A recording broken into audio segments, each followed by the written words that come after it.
Halo semuanya, gimana kemarin liburannya? Seru nggak nih? Kini Kisti kembali dengan Rebuku, review film sambil bedah buku. Tempat dimana kita akan seru-seruan untuk mengulas buku-buku yang menarik dibaca.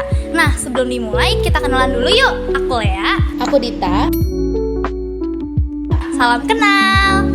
Kalau misalnya kalian dapat kesempatan untuk nyoba kehidupan kalian di universe lain gitu, kira-kira kalian tertarik gak? Nah, kali ini kita bakalan ngebahas salah satu buku karya Matt Haig, yaitu yang menceritakan tentang seorang wanita yang mendapat kesempatan itu dengan judul buku yaitu The Midnight Library. Kalau misalnya kalian dapat kesempatan kayak Nora, kira-kira kalian mau nggak?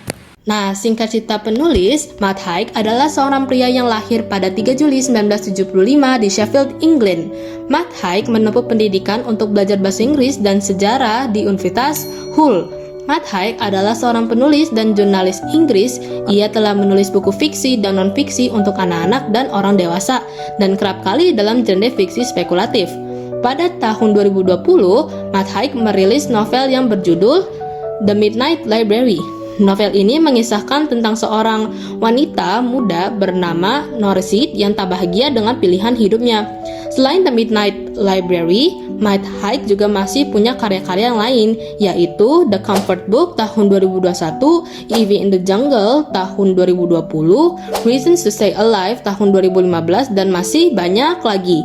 Dari banyaknya karya Matt Haig ini, dapat diketahui bahwa Matt Haig merupakan penulis yang handal dan tak perlu diragukan lagi kualitas karyanya. Cerita ini dimulai oleh seorang wanita bernama Nora Seed yang tidak bahagia dengan pilihan hidupnya.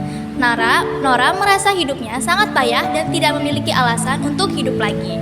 Tak satu pun yang ia lakukan berjalan dengan baik. Setiap langkah yang dia ambil berujung kesalahan. Setiap keputusan menjadi bencana. Ia gagal menikah dengan kekasihnya, ia mengecewakan ayahnya, ia juga mundur dari sebagai vokalis The Library, band yang dibentuk oleh kakaknya yaitu Joy dan temannya Raffi. Nora bahkan juga dipecat dari pekerjaannya sebagai penjaga toko dan murid les pianonya mengundurkan diri di hari yang sama. Bagi Nora, hidupnya tidak memiliki arti lagi sehingga ia memutuskan untuk mengakhiri hidupnya dengan overdosis pil. Alih-alih meninggal, Nora mendapati dirinya berada di sebuah perpustakaan misterius yang terletak di antara kehidupan dan kematian. Perpustakaan ini dikelola oleh Mrs. Elm, pustakawan dari masa kecilnya yang selalu menjadi sosok penyemangatnya. Mrs. Elm menjelaskan bahwa setiap buku di perpustakaan ini mewakili kehidupan alternatif yang bisa Nora jalani jika ia membuat pilihan berbeda. Di perpustakaan tengah malam, Nora memiliki kesempatan untuk memperbaiki semuanya. Segalanya akan berubah dengan menjelajah waktu dan masuk ke dalamnya, agar bisa menjalani kehidupan dengan versi diri sendiri, serta mendapatkan kebahagiaan yang Nora inginkan selama ini. Beberapa tokoh dalam cerita ini yaitu Nora Seed, yaitu tokoh utama yang merasa gagal dalam hidupnya dan menemukan The Midnight Library, tempat ia bisa mencoba kehidupan alternatif berdasarkan keputusan yang berbeda. Yang kedua ada Mrs. Elm, yaitu pustakawan The Midnight Library yang membimbing Nora dalam menjelajahi kehidupan alternatifnya. Ia juga merupakan pustakawan di sekolah Nora ketika ia masih kecil. Yang ketiga yaitu Joy Seed, kakak laki-laki Nora yang bermimpi untuk menjadi musisi, tetapi dalam beberapa kehidupan alternatif memiliki nasib yang berbeda. Lalu yang keempat, Voltaire atau Volt, kucing milik Nora dalam kehidupan aslinya, yang kematiannya menjadi salah satu pemicu keputusasaan Nora.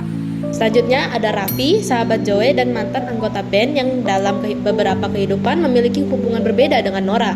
Selanjutnya Ash, seorang pria yang dalam beberapa kehidupan alternatif memiliki hubungan berbeda dengan Nora.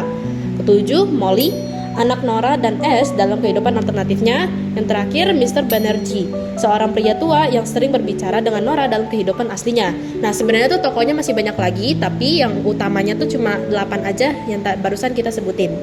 Salah satu scene yang mengesankan dari kita berdua yaitu saat berada dalam kehidupan terakhir yang ia pilih. Nora merasa segalanya sempurna. Ia memiliki keluarga yang hangat bersama Ash dan putri kecil mereka, Molly.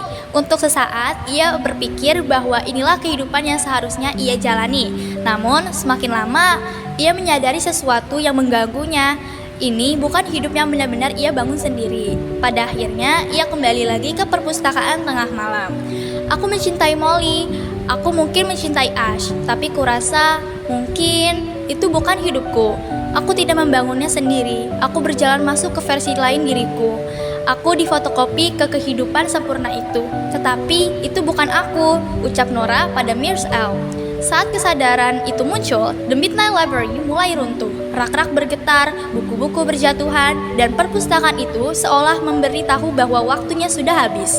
Pada akhirnya, Nora menyadari bahwa tidak ada kehidupan yang benar-benar sempurna jika itu bukan miliknya sendiri. Nah, alur cerita singkatnya itu adalah Nora Sid merasa hidupnya penuh kegagalan. Ia kehilangan pekerjaan, gagal dalam hubungan, dan merasa tidak memiliki tujuan. Putus asa, mencoba mengakhiri hidupnya. Tetapi bukannya meninggal, ia terbangun di The Midnight Library, sebuah perpustakaan ajaib di antara kehidupan dan kematian. Di sana, Mrs. M, pustakawan dari masa kecilnya, memberitahu bahwa setiap buku di perpustakaan itu memiliki kehidupan alternatif yang bisa ia jalani jika membuat pilihan berbeda.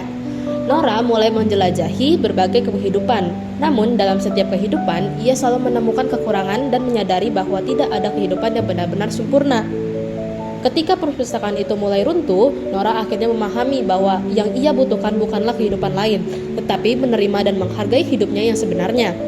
Setelah terbangun dari overdosis, Nora mulai menghargai hidupnya yang sebenarnya, memperbaiki hubungan dengan orang-orang di sekitarnya, dan mulai menjalani hidupnya dengan lebih baik. Ia menyadari bahwa kebahagiaan bukan datang dari memiliki kehidupan yang berbeda, tetapi dari cara menerima dan menjalani kehidupan yang sudah kita miliki. Nah, review bukunya udah selesai nih. Gimana menurut kalian? Ada yang udah baca atau malah jadi penasaran? Segitu dulu untuk review film sambil bedah buku bareng Kistik kali ini. Terima kasih dan sampai jumpa.